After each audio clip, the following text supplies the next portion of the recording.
ओम शांति। आज 22 नवंबर 2021 के बाबा के मधुर महावाक्य सुनेंगे। मीठे बच्चे, अभी तुम संगम युग पर हो।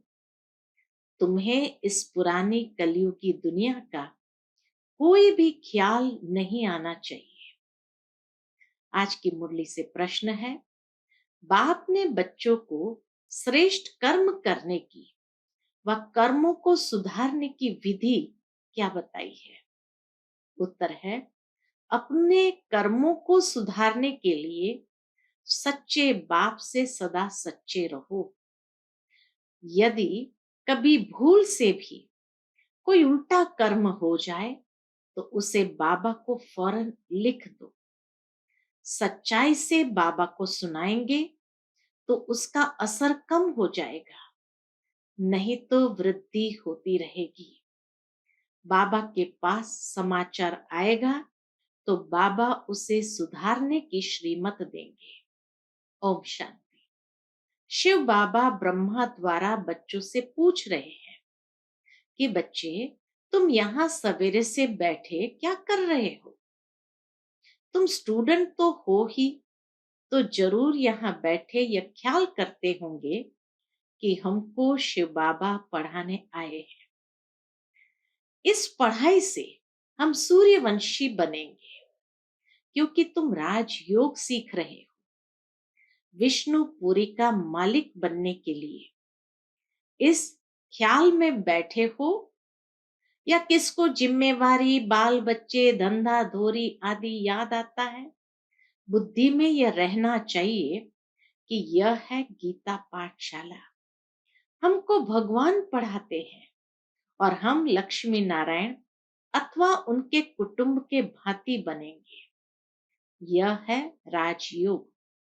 बच्चों की बुद्धि में रहना चाहिए कि हम बाबा से डायरेक्ट सुनकर सूर्यवंशी घराने के भांति बनेंगे।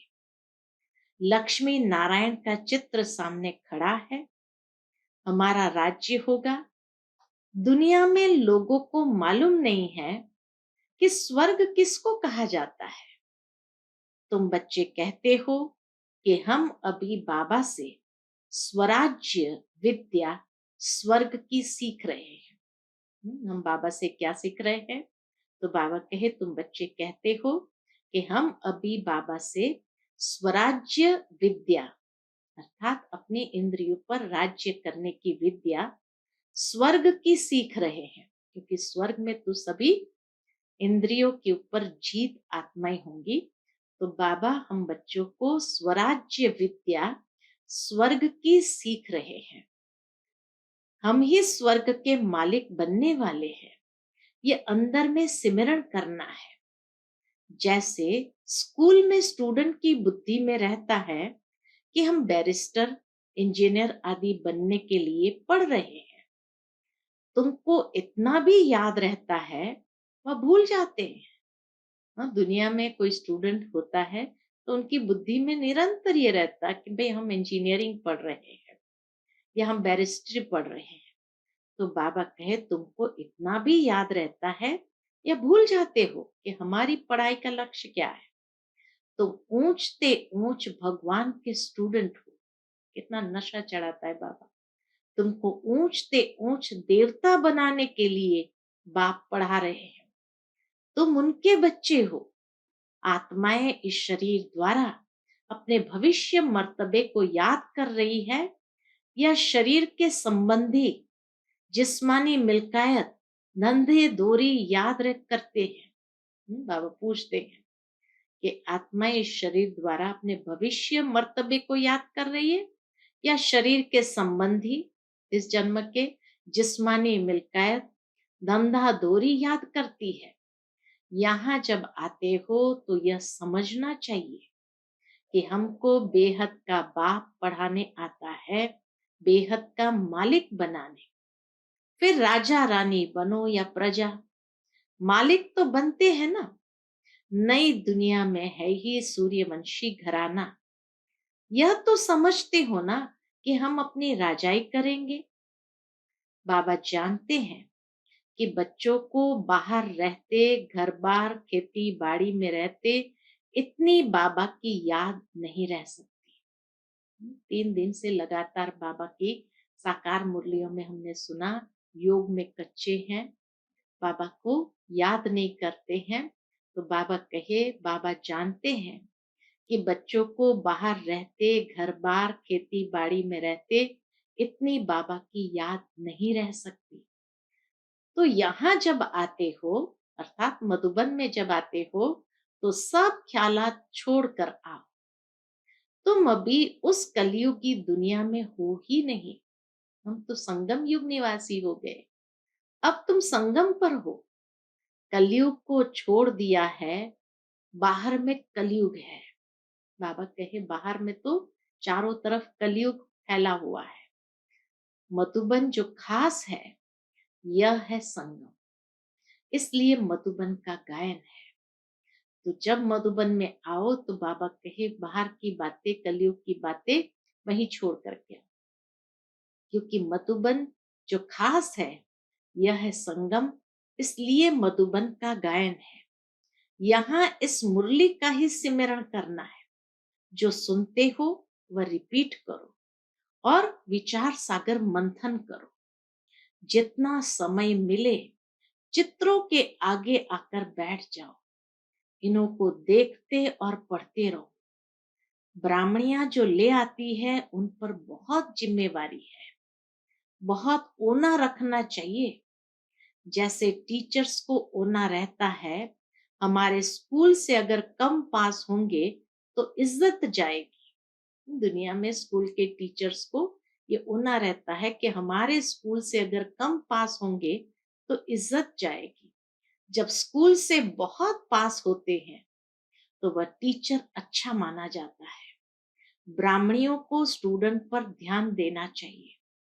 यहाँ तुम जैसे संगम पर आए हो, जहाँ डायरेक्ट बाबा सुनाते हैं, यहाँ का प्रभाव बहुत अच्छा है।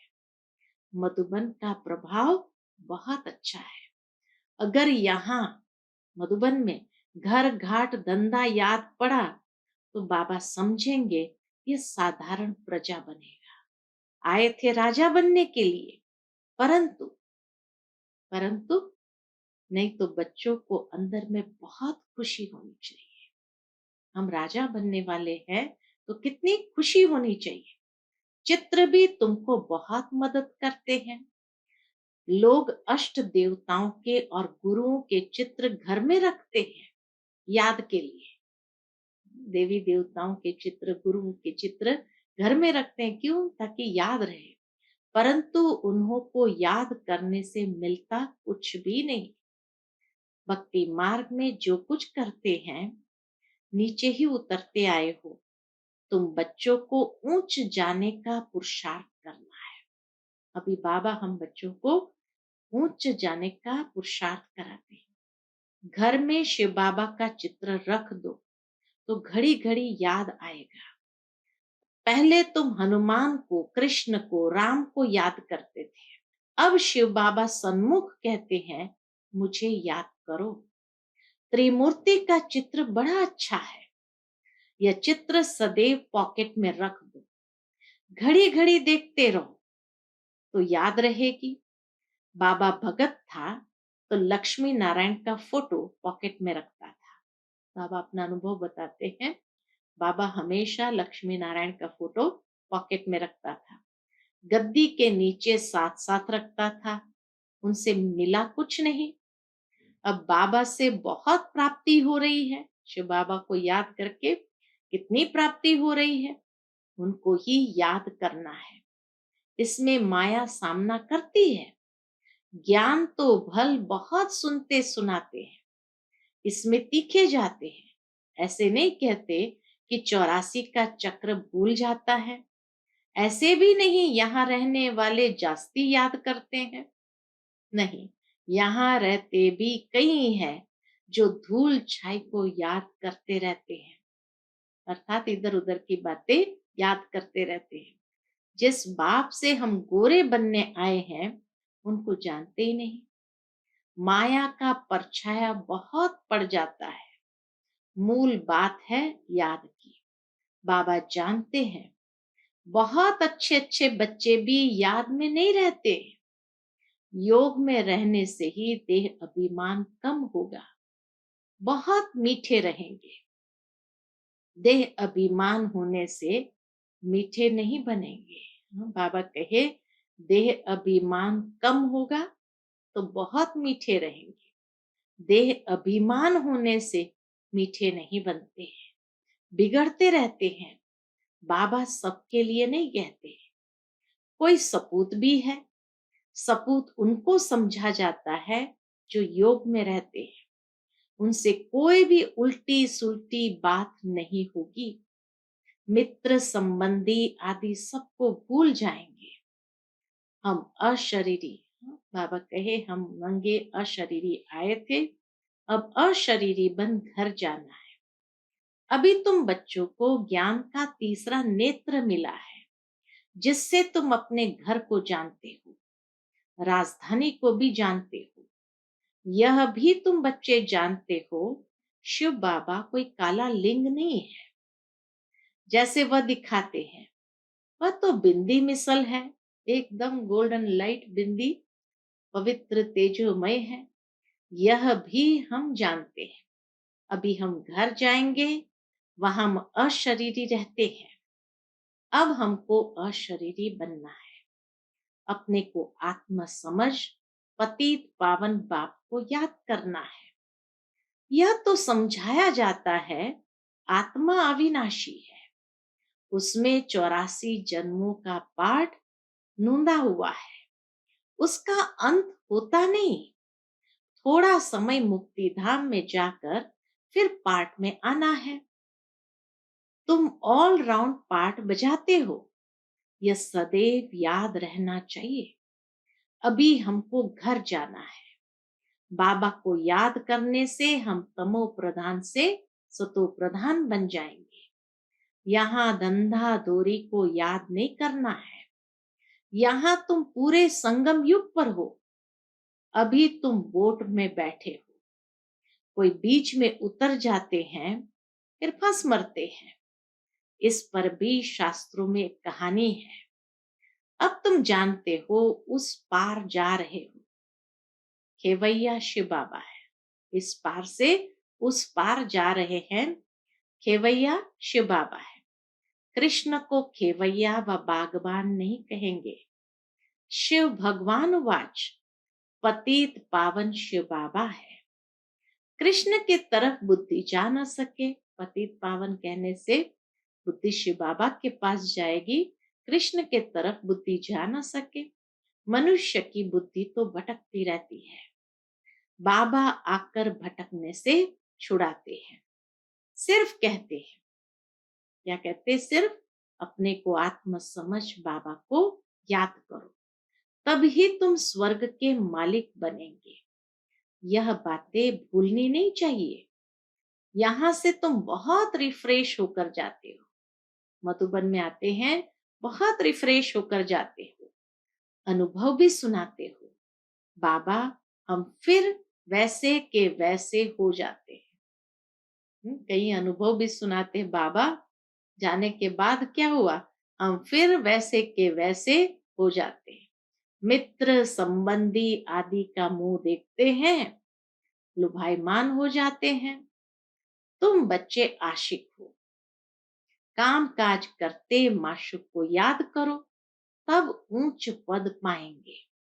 अगर अभी पुरुषार्थ नहीं करेंगे तो सिंगल ताज भी नहीं मिलेगा। यहाँ बच्चे जब आते हैं तो टाइम वेस्ट नहीं करना चाहिए। और तो कुछ यहाँ है नहीं, सिर्फ दिलवाड़ा मंदिर तुम्हारा यादगार है, वह तुम देख सकते हो। ऊपर में वैकुंठ खड़ा है, झाड़ भी तुम्हारा क्लियर है। नीचे राजयोग में बैठे हो, ऊपर राजाई खड़ी है। हूबहू जैसे दिलवाड़ा मंदिर बना हुआ है। तुम जानते हो शिव बाबा हमको फिर से ज्ञान देकर स्वर्ग का मालिक बना रहे हैं। इस कलयुग का विनाश होना है। यह आदि देव आदि नाथ कौन है? तुम सबके ऑक्यूपेशन को जानते हो ना। इस समय की चर्चा, बाबा कहे तुम सबके ऑक्यूपेशन को जानते हो, इस समय की चर्चा फिर भक्ति मार्ग में चलती है। त्योहार व्रत सब इस समय के हैं। सच्चा व्रत है कौन सा? आज बाबा कहे सच्चा व्रत है मन मना भव, जिस व्रत से हमारी वृत्ति बदल जाती है। तो सच्चा व्रत है मन मना भव। बाकी निर्जल रखना, खाना नहीं खाना, यह कोई व्रत नहीं है। दुनिया में इस समय माया का पंप बहुत है। पहले ये बिजली गैस आदि नहीं थी, फिर निकली है। 100 वर्ष हुए हैं, इसमें मनुष्य फंस मरे हैं। कहते हैं हमारे लिए स्वर्ग यहाँ ही है। माया का इतना जोर है जो बाप को बिल्कुल ही याद नहीं करते हैं। कहते हैं तुम चलकर देखो हम कैसे स्वर्ग में बैठे हैं। अब स्वर्ग के आगे तो यह कुछ भी नहीं है। यहाँ के जो भी भौतिकता है वो कोई स्वर्ग नहीं है, और स्वर्ग के आगे कुछ भी नहीं है। कहाँ स्वर्ग, कहाँ स्वर्ग, कहाँ नर्क। स्वर्ग की एक भी चीज यहाँ हो नहीं सकती। वहां हर चीज सतो प्रधान होगी। गायें भी फर्स्ट क्लास होंगी, स्वर्ग की गैया भी फर्स्ट क्लास होंगी। तुम भी फर्स्ट क्लास बनते हो तो तुम्हारा फर्नीचर, खान पान आदि सब फर्स्ट क्लास होता है। सूक्ष्म वतन में फल आदि देखकर आते हो ना, नाम ही रखते शुभी रस। दुनिया वालों को यह भी मालूम नहीं स्वर्ग है कहाँ। वहां सब कुछ सतो प्रधान होता है। यह मिट्टी आदि वहां नहीं पड़ती है, तो धूल मिट्टी उड़ती है वातावरण में, बाबा कहे वहां नहीं पड़ती। दुख की कोई बात ही नहीं है। परंतु बच्चों को यह नशा अजुन चढ़ता नहीं है कि बाबा हमको स्वर्ग का मालिक बनाने के लिए ये पढ़ाई पढ़ा रहे हैं। चित्र कितने क्लियर है। चित्र बनने में समय तो लगता है। बाबा सब कुछ सर्विस अर्थ बनवाते ही रहते हैं, परंतु कोई तो अपने धंधे दोरी में इतना फंसे हुए हैं जो बाबा को याद भी नहीं करते हैं। प्रदर्शनी के चित्रों की मैगजीन भी है, वह भी पढ़नी चाहिए। गीता के जो नियमी होते हैं, जो गीता पाठी होते हैं, गीता के जो नियमी होते हैं, वह कहाँ भी जाएंगे तो गीता जरूर पढ़ेंगे। बाबा का भी अनुभव है कि बाबा भी जहां भी जाते, ट्रेन में जाते थे तो भी गीता जरूर पढ़ेंगे। अब तुमको सच्ची गीता चित्रों सहित मिली है। अब अच्छी तरह मेहनत करनी चाहिए, नहीं तो ऊंच पद पा नहीं सकेंगे। फिर हाय हाय करनी पड़ेगी। जब साक्षात्कार होगा, इम्तिहान पूरा हुआ, फिर दूसरे क्लास में नंबरवार बैठ जाते हैं। यहाँ भी जब साक्षात्कार हो जाएगा तो नंबरवार रुद्र माला, फिर विजयी माला में जाएंगे। स्कूल में कोई बच्चे नापास होते हैं तो कितने दुखी हो जाते हैं। तुम्हारी है कल्प कल्पांतर की बाजी। बाबा कहे स्मृति रहे कि हमारी है कल्प कल्पांतर की बाजी। दुनिया में अगर कोई नापास होते हैं दूसरे साल फिर अपीयर होकर पास हो जाएंगे, लेकिन यहाँ एक बार नापास हुए तो कल्प कल्पांतर के लिए ये बाजी है। कई बच्चे पूरी मैगजीन पढ़ते नहीं है। बच्चों को मैगजीन पढ़कर सर्विस करनी चाहिए। लिखते हैं बाबा फलाने को बदली कर दो। कई लोग ब्राह्मणियों के लिए लिखते हैं बाबा फलानी बहन को बदली कर दो, अच्छी ब्राह्मणी भेज दो। कोई कोई ब्राह्मणी के साथ इतना प्यार हो जाता है, ब्राह्मणी बदली होने से गिर पड़ते हैं। दोनों बातें हैं। कहीं तो ब्राह्मणी से बनता नहीं, और कहीं तो ब्राह्मणी से इतना प्यार जो अगर उसको बदली किया तो गिर पड़ते हैं, सेंटर पर आना ही छोड़ देते हैं। कोई उल्टा काम हो जाए तो सच्चाई से फौरन बाबा को लिखना चाहिए ना, तो पाप का असर कम हो जाएगा, नहीं तो वृद्धि होती जाएगी। बाबा सुधारने के लिए कहते हैं, परंतु कोई को सुधरना नहीं है तो पाप कर्म करना छोड़ते ही नहीं है, तकदीर में नहीं है तो बाबा को सच्चा समाचार नहीं देते। बाबा को सच्चा समाचार नहीं देते हैं। बाबा के पास रिपोर्ट आने से सुधारने की कोशिश करेंगे।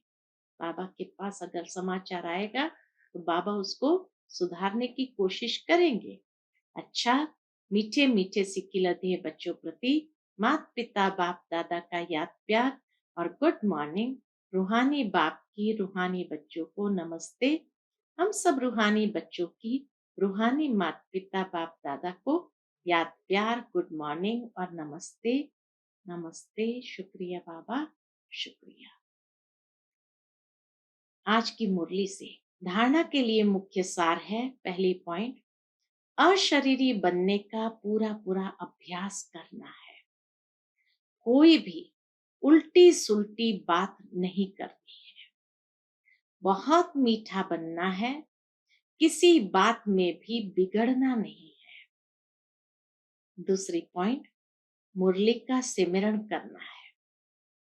जो सुनते हो उस पर विचार सागर मंथन करना है। मन मना भव का व्रत रखना है। आज का बाबा का मधुर वरदान हम बच्चों के प्रति है, सदा फरमान के तिलक को धारण कर फर्स्ट प्राइज लेने वाले फरमान वरदार भव। सदा फरमान के तिलक को धारण कर फर्स्ट प्राइज लेने वाले फरमान वरदार भव। जिन बच्चों के मस्तक पर फरमान वरदारी की स्मृति का तिलक लगा हुआ है, एक संकल्प भी फरमान के बिना नहीं करते, उन्हें फर्स्ट प्राइज प्राप्त होती है। जैसे सीता को लकीर के अंदर बैठने का फरमान था, ऐसे हर कदम उठाते हुए, हर संकल्प करते हुए बाप के फरमान की लकीर के अंदर रहो तो सदा सेफ रहेंगे। कोई भी प्रकार के रावण के संस्कार वार नहीं करेंगे और समय भी व्यर्थ नहीं जाएगा। आज का स्लोगन है, किसी से भी लगाव है तो वह लगाव पुरुषार्थ में अलबेला अवश्य बनाएगा। कितनी सुंदर बात बाबा ने कही, किसी से भी लगाव है तो वह लगाव पुरुषार्थ में अलबेला अवश्य बनाएगा। अच्छा, Om Shanti. To watch Peace of Mind channel videos on YouTube, subscribe us on youtube.com/tvpeaceofmind. Just a click for a peaceful life.